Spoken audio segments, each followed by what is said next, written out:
Hi guys, welcome on my YouTube channel. My name is Ayush and आज की इस video में हम बात करेंगे कि एनडीए एग्ज़ाम के लिए सबसे बेस्ट स्ट्रीम कौन सी है और आपको एयरफोर्स एंड नेवी के लिए कौन सी स्ट्रीम को लेना है। लेकिन वीडियो शुरू करने से पहले अगर अभी तक आपने इस चैनल को सब्सक्राइब नहीं किया है तो आप इस चैनल को सब्सक्राइब जरूर कर लें, क्योंकि इस चैनल पर आपको एनडीए, एयरफोर्स और नेवी से रिलेटेड जेन्युइन कंटेंट मिलता है। तो चलिए फिर वीडियो को शुरू करते हैं। तो देखिए, आप एनडीए के एग्ज़ाम के लिए किसी भी स्ट्रीम से 12th पास आउट होने चाहिए, लेकिन इस वीडियो में हम हर एक स्ट्रीम के बारे में वन बाय वन करके बात करते हैं कि आपके लिए कौन सी स्ट्रीम एनडीए के एग्ज़ाम के लिए सबसे बेस्ट होगी। तो सबसे पहले बात करते हैं कॉमर्स के बारे में। तो देखिए, अगर आपके पास कॉमर्स है तो आपके पास मैथ सब्जेक्ट होगा, लेकिन आपके पास फिजिक्स, केमिस्ट्री, बायोलॉजी और जीएस के सब्जेक्ट्स जैसे कि हिस्ट्री, पॉलिटी और जियोग्राफी नहीं होंगे। तो अगर आप कॉमर्स हैं और आप एनडीए की प्रिपरेशन करना चाहते हैं तो आपको प्रॉब्लम होगी। तो एनडीए के एग्ज़ाम के लिए आपको कॉमर्स स्ट्रीम नहीं लेनी चाहिए, इससे आपको बहुत ज़्यादा प्रॉब्लम होगी। तो अब बात करते हैं आर्ट्स के बारे में। तो अगर आपके पास आर्ट्स स्ट्रीम है, लेकिन आर्ट्स में होता क्या है कि कुछ लोगों के पास मैथ्स होती है और कुछ लोगों के पास मैथ्स नहीं होती है। अगर आपके पास मैथ्स है तो ठीक है, क्योंकि मैथ्स एक बहुत ही ज़्यादा इंपॉर्टेंट सब्जेक्ट है एनडीए के एग्ज़ाम के लिए। अगर आप मैथ्स की कट ऑफ क्लियर नहीं कर पाते हैं तो आपकी जीएटी की कॉपी चेक भी नहीं होती है। तो अगर आपके पास मैथ्स नहीं है तो भी आपको एनडीए के एग्ज़ाम के लिए मैथ्स को पढ़नी ही पड़ेगी, ये आपके लिए बहुत ही ज़्यादा ज़रूरी है। लेकिन अगर आपके पास आर्ट्स हैं तो आपके पास हिस्ट्री, जियोग्राफी और पॉलिटी सब्जेक्ट्स होंगे। तो अगर आप एनडीए की प्रिपरेशन करना चाहते हैं तो अगर आपके पास मैथ्स है तब तो आपको कोई भी प्रॉब्लम नहीं होगी, आप आसानी से कर सकते हैं। लेकिन अगर आपके पास मैथ्स नहीं है तो आपको मैथ्स पढ़ना पड़ेगा। अगर आप मैथ्स सही से पढ़ लेते हैं तो आपको आर्ट्स के स्ट्रीम के साथ भी एनडीए की प्रिपरेशन करने में कोई ज़्यादा प्रॉब्लम नहीं होगी। तो अब बात करते हैं, अगर आपके पास क्लास 11th एंड 12th में फिजिक्स, केमिस्ट्री एंड बायोलॉजी है।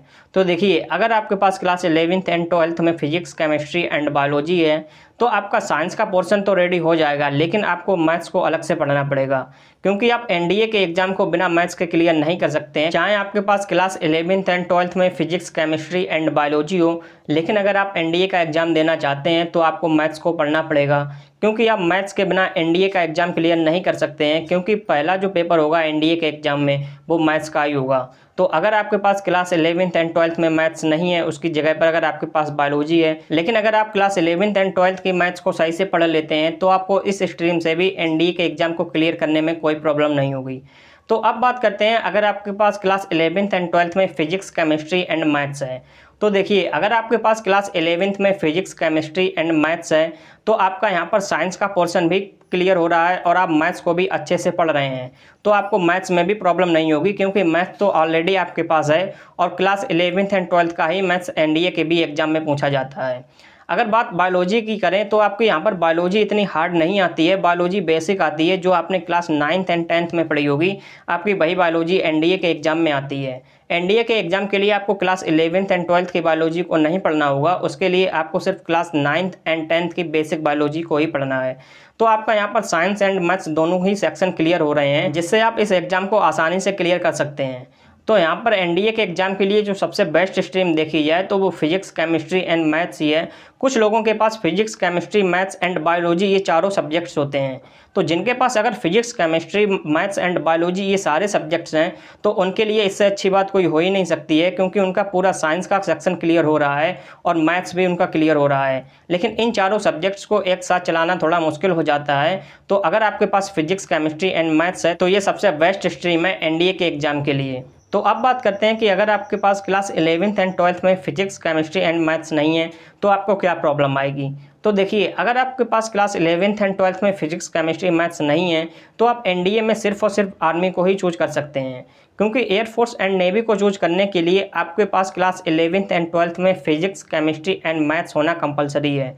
तो अगर आप एनडीए से सिर्फ और सिर्फ आर्मी को ही चूज करना चाहते हैं तो आप क्लास 11th एंड 12th किसी भी स्ट्रीम से कर सकते हैं। लेकिन आप क्लास 11th एंड 12th चाहे किसी भी स्ट्रीम से कर लें, लेकिन आपको एनडीए का एग्जाम को क्लियर करने के लिए क्लास 11th एंड 12th की मैथ्स को पढ़ना ही पड़ेगा। लेकिन अगर आप एयरफोर्स एंड नेवी को चूज करना चाहते हैं तो आपके पास क्लास 11th एंड 12th में फिजिक्स, केमिस्ट्री एंड मैथ्स होनी चाहिए। तो आपको क्लास 11th एंड 12th में फिजिक्स, केमिस्ट्री एंड मैथ्स को ही लेना है। तो आई होप आपको ये वीडियो पसंद आई होगी। अगर आपको ये वीडियो पसंद आई है तो वीडियो को लाइक कीजिए और चैनल को सब्सक्राइब करना बिल्कुल मत भूलिए।